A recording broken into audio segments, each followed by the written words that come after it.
ఇంకా ఇప్పుడు కొన్ని విషయాలు చెప్తాం మిత్రులారా. పాపం కర్మ అనేది ఎవరిని వదిలిపెట్టదు అంటారు చూసారా. కర్మ అనేది ఎవరిని వదిలిపెట్టదు.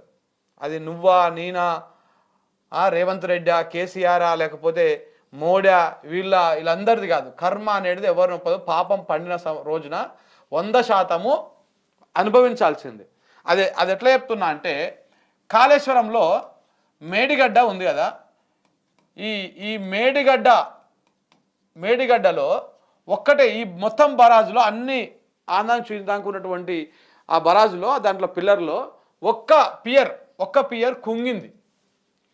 దానికి ఏ కారణము, దేని విచేత కుంగింది, ఏంది అనేది ఇప్పటిదాకా తెలియదు. అది కుంగినందుకు ఇదే కాంగ్రెస్, ఇదే బేవార్స్ కాంగ్రెస్, బేకార్ కాంగ్రెస్, లుచ్చ కాంగ్రెస్, ఈ కాంగ్రెస్ ఏం ప్రచారం చేసింది, కాళేశ్వరం కూలిపోయింది అని చెప్పేసి ఇవాళ మాట్లాడుతుంది చూసినావా శుద్ధపూస లెక్క. ఈయన ఈ శుద్ధపూస, ఆ రేవంత్ రెడ్డి, ఆ పొంగులేటి శ్రీనివాసరెడ్డి, ఆ కోమటిరెడ్డి జ్యూస్ మంత్రి, వీళ్ళందరూ కలిసి మాట్లాడారు. కాళేశ్వరం పియర్లో మీకు వాస్తవానికి ఆ మేడిగడ్డలో ఆ కుంగిపోయినటువంటి పియర్ని రిపేర్ చేయకుండా ఇప్పటిదాకా తాత్సారం చేస్తూ ఉన్నారు.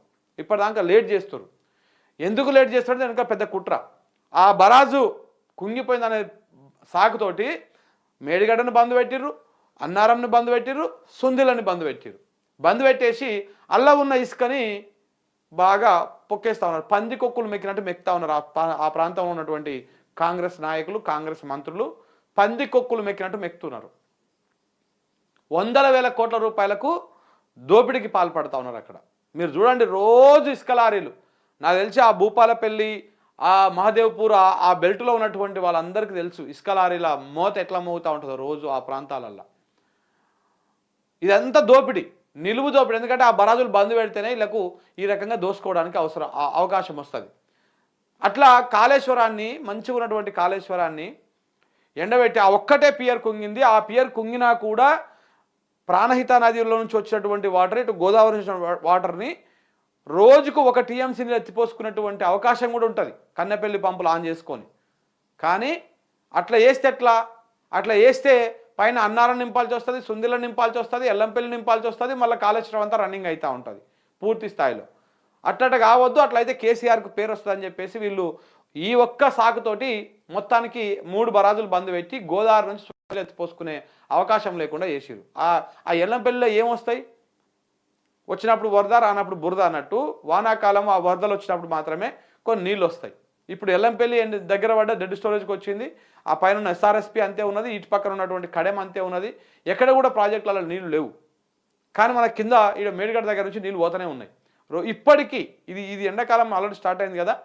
ఈ ఎండాకాలంలో రోజుకు 1 TMC నీళ్ళు ఎత్తిపోసుకోవచ్చు మనం కన్నెపల్లి పంపుల నుంచి. జస్ట్ చిన్నగా ఒక అడ్డుకట్ట వేసుకొని ఆ వచ్చిన సుక్క వచ్చినట్టు కన్నెపల్లి ఆ పంపులకు పంపించుకుంటే ఆ నుంచి హాయిగా ఎత్తుకొని మనం అన్నారంలో పోసుకొని, సుందిరంలో పోసుకొని హైదరాబాద్కు కానీ, సాగునీళ్ళకు కానీ అన్నిటికి ఇచ్చుకునేటువంటి అవకాశం ఉంటుంది. కానీ ఆ పని చేస్తలేరు. ఎందుకంటే ఈ పాపపు వీళ్ళు ఒక తప్పుడు ప్రచారాన్ని చేసిరు. కాళేశ్వరం కమిషన్లు అయిపోయింది, అది బాలేదు, అది లేదు, ఇది లేదని కూలిపోయిందని చెప్పేసి బాగా ప్రచారం చేసిరు. ప్రచారం చేస్తే అందుకే పాపం పండుతుంది. కర్మ అనేది ప్రతి ఒక్కరిని వెంటాడుతుంది. అబద్ధాలు చాలా రోజులు నిలవవు. నేను మొదటి నుంచి చెప్తానే ఉన్నా. వీళ్ళు రాగానే శని ఉచ్చుకుంది తెలంగాణ రాష్ట్రానికి.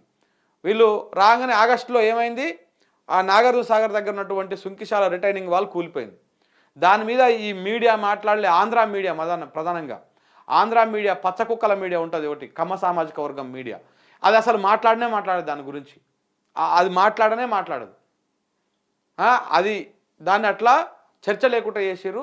ఎంతసేపు ఉన్న నాలాంటి ఓడన ముట్టుకోవాలి, లేకపోతే కొంతమంది ఆడనో ఎన్నో తెలిసిన వాళ్ళు ముట్టుకోవాలి. అంతకుమించి ఇంక దాని గురించి మాట్లాడుతూ లేరు. సుంకిశాల కూలిపోతే ఎవడు మాట్లాడలే. ఇప్పుడు ఇంకొక పాపం, ఈ కాళేశ్వరం పాపమే ఇదంతా కూడా. రైతుల పొట్టగొట్టి రైతులకు రావాల్సినటువంటి నీళ్లు ఇవ్వకుండా అక్కడ గోదావరిని మొత్తం ఎండబెడుతున్నాడు, గోదావరి బెల్ట్ మొత్తం ఎండబెడుతున్నటువంటి ఈ పాపాత్ములకు ఆ పాపం, ఆ కర్మ ఇక్కడ అనుభవిస్తూ ఉన్నారు. సుంకిశాల ఓవైపు, ఇప్పుడు ఇది ఒకవైపు. ఈ మోతవార్లు అందరూ మాట్లాడారు, కాళేశ్వరం పనికే రాదు, మొత్తం పర్యలు పట్టింది, నెర్రెలు పట్టింది అని చెప్పేసి మాట్లాడారు. ఇలా చక్కదనం 4 రోజులకే బయటపడ్డదా లేదా? 4 రోజులకు బయటపడ్డది. ఇంకా చూడండి మీరు, ఇంకా చాలా ఉంటాయి ఇట్లాంటివి. 7.5 కాలం అయింది. వీళ్ళకి ఎస్ఎల్బీసీని మళ్ళీ పునర్ప్రారంభిస్తేందుకు ఇన్ని రోజులు పట్టింది. ఇక ప్రారంభించిన 4 రోజులకే ఈ దుకాణం అయింది. ఇట్లా ఉంటుందన్నమాట. మళ్ళా ఇదే ఉత్తమ్ కుమార్ రెడ్డి గారు, ఇదే జానారెడ్డి గారు, ఇదే మోతవారులందరూ కలిసి ఒప్పుకున్నారు ఆ ఎస్ఎల్బీసీని. ఆ ఎస్ఎల్బీసీ పూర్తి కాదు, మేము ఎప్పుడో చిన్నగా ఉన్నప్పటి నుంచి దాని ముచ్చటనే ఉన్నాం. ఎస్ఎల్బీసీ అని. అది వచ్చుడు లేదు, పీకుడు లేదు, మనకి అది వచ్చుడు లేదు, సచ్చుడు లేదు అన్నట్టుగా ఆ నీళ్లు రావు మనము నల్లగొండ బాగుపడదు. ఇది కాదు, 42 కిలోమీటర్ల పొడవు ఉన్నటువంటి సొరంగం అది. ఇప్పుడు కాళేశ్వరంలో కూడా సొరంగాలు ఉన్నాయి. మేడిగడ్డ నుంచి ఏమంటారు, మన ఎల్లంపల్లి నుంచి మేడారం చెర్లకు వచ్చే దాంట్లో పెద్ద సొరంగం ఉంటుంది. మరి ఆలెటలో మీరు అది కూడా దాదాపు 10-12 కిలోమీటర్ల సొరంగం ఉంది అక్కడ. నీకు ఆ లక్ష్మీపూర్ పంపులున్న కానీ అయితే పెద్ద సర్జిపూలే ఉంటుంది. 1 TMC నీళ్ళు పట్టేటువంటి సర్జిపూల్ ఉంటుంది. అంటే పెద్ద చెరువు, ఒక హుస్సేన్ సాగర్ అంతా ట్యాంక్ బండ్ అంతా చెరువు ఉంటుంది లోపల సర్జిపూల్. అంత నిర్మాణం ఎట్లా చేసింది మరి కాళేశ్వరంలో?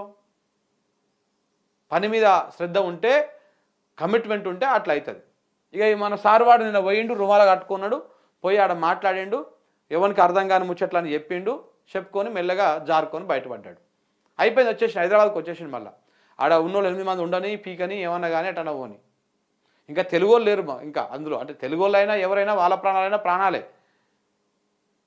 కానీ మీడియా మాత్రము అసలు సప్పుడు చేస్తలేదు. ఏదో ఇలా రాయాలి కాబట్టి, రాయకపోతే జనం తుప్ప ఉంచుతారు కాబట్టి రాసిన పేపర్లలో. కాంగ్రెస్ ఫెయిల్యూర్ ఇది, కాంగ్రెస్ చేతగాని తనం ఇది, రేవంత్ రెడ్డి తెలివి తక్కువ తనం ఇది, ఆయన పేలవ తనం ఇది. ఈయనకేం తెలియదు, ఆయనకు తెలియదు, తెలిసినోడు చెప్తే వినరు. సో కాబట్టి ఈ రకంగా వీళ్ళు చేసినటువంటి పాపం వెంటాడుతూ ఉన్నది. ఆ కాళేశ్వరం మీద ఏ రకంగా దుష్ప్రచారం చేసిర్రో ఆ పాపం ఇలా వీళ్ళని వెంటాడుతూ ఉన్నది. అన్నీ ఈ రకంగా జరుపుకుంటూ వస్తూ ఉన్నాయి.